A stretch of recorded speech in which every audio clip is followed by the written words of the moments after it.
नमस्कार मित्रांनो, खूपदा महिलांमध्ये अचानक हेअर लॉस व्हायला सुरू होतो आणि त्यांना ह्याचं कारण समजत नाही आणि मग त्यांना हे समजतं की त्यांना पीसीओडी किंवा पीसीओएस झालेलं आहे। आता पीसीओडी आणि पीसीओएस या कंडिशनमध्ये इव्हन अर्ली स्टेजेसमध्ये हेअर लॉस होण्याचे चान्सेस आहे आणि याचं मुख्य कारण हे आहे की या दोन्ही कंडिशनमध्ये हॉर्मोनल इम्बॅलन्स होतो। म्हणजे जे अँड्रोजन्स असतात, मेल हॉर्मोन, हे वाढायला लागतात आणि त्याच्यामुळे जी हेअरची क्वालिटी आहे ती खराब होते किंवा केस जे असतात ते पातळ होतात आणि हेअर लॉस होण्याचे चान्सेस आहे। तर आता अशा वेळेला काय केलं पाहिजे आणि याच्यासोबत अजून एक लक्षात ठेवा, पीसीओडी किंवा पीसीओएस मध्ये होणारा त्रास, मग त्याच्यामध्ये क्रॅम्प्स बोला किंवा बॉडी पेन बोला किंवा त्याच्यामध्ये होणारं तुमचं इन्फ्लमेशन आहे ज्याला आपण इजा म्हणतो, शरीरामध्ये होणारी इजा, याच्याबद्दल आपण म्हणतो। मग अशा सगळ्या गोष्टी असतात। मग बहुतेक रिसर्च मध्ये हे दिलं गेलं आहे की जर पीसीओडी किंवा पीसीओएस व्यवस्थित मॅनेज नाही केला गेला तर पुढे जाऊन त्या महिलांना प्री डायबिटीज किंवा डायबिटीज होण्याची शक्यता असते। तर मित्रांनो,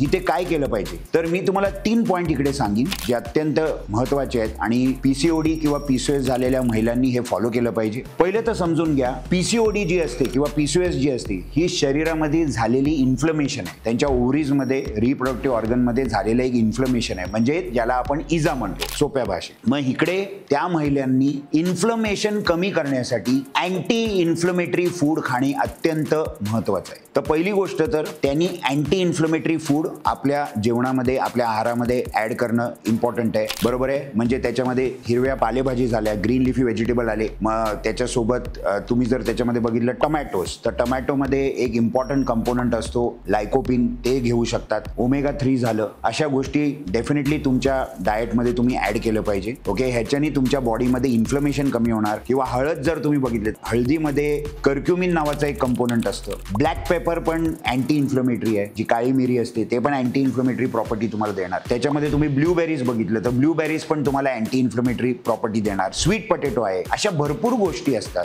ज्याच्याने तुम्हाला अँटी इन्फ्लमेटरी प्रॉपर्टी मिळणार। दुसरी गोष्ट त्यांनी लक्षात ठेवलं पाहिजे, त्यांच्या अंगामध्ये मॅग्नेशियमची कमतरता आहे का, त्याची डेफिशियन्सी आहे का। किंवा खूपदा हे होतं, मॅग्नेशियमची कमतरता झाल्यामुळे पीसीओडी मध्ये, पीसीओएस मध्ये त्यांना बॉडीमध्ये क्रॅम्प्स येणे, स्पेशली पिरियड्सच्या काळामध्ये त्यांना क्रॅम्प्स येणे, पोटदुखी होणे, ह्या गोष्टी होऊ शकतात। आणि म्हणून मॅग्नेशियम घेणे, मॅग्नेशियमची सप्लिमेंट घ्या किंवा मॅग्नेशियम ज्या पदार्थांमध्ये आहेत ते तुम्ही घेऊ शकता। वेगवेगळ्या प्रकारचे नट्स झाले, सीड्स झाले किंवा डार्क चॉकलेट झालं, ह्याच्यामध्ये तुम्हाला मॅग्नेशियम व्यवस्थित तुम्हाला मिळू शकतं, तर ह्याची तुम्ही काळजी घ्या। तिसरी गोष्ट सर्वात महत्त्वाची म्हणजे सर्व अशा महिला ज्यांना पीसीओडीचे सिम्पटम्स आहेत, पीसीओएसचे सिम्पटम्स आहेत, यांनी अत्यंत काळजी घेतली पाहिजे की त्यांचा ब्लड ग्लुकोज लेवल हा मॅनेज झाला पाहिजे। आणि ब्लड ग्लुकोज मॅनेज करणं याच्यामध्ये 2 गोष्टी आहेत, तुमचा आहार व्यवस्थित पाहिजे, बरोबर आहे, सारखा सारखा तुमचा ब्लड ग्लुकोज लेवल स्पाइकअप नाही झाला पाहिजे, म्हणजे तुमचा आहार व्यवस्थित पाहिजे, म्हणजे त्याच्यामध्ये कॉम्प्लेक्स कार्बोहायड्रेट घ्या, फायबर कंटेंट चांगलं ठेवा, प्रोटीन घ्या,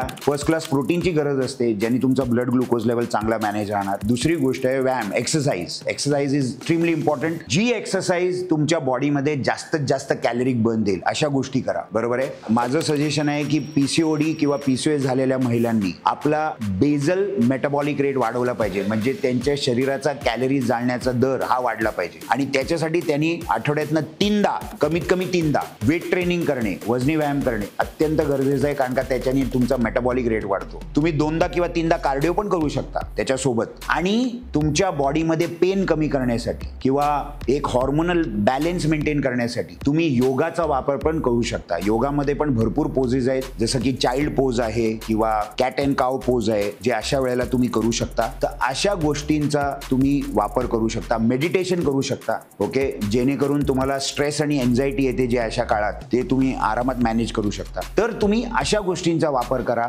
आणि हे करून तुम्हाला पीसीओडी आणि पीसीओएस याच्यासारखे कंडिशन तुम्ही आरामात मॅनेज करू शकता। तर मित्रांनो, हा व्हिडिओ तुम्हाला कसा वाटला याच्याबद्दल मला फीडबॅक द्या। तुमचे काय प्रश्न असतील तर विचारा, मला त्याची उत्तरं द्यायला आवडणार। मला फॉलो करा आणि या व्हिडिओला शेअर करा। धन्यवाद।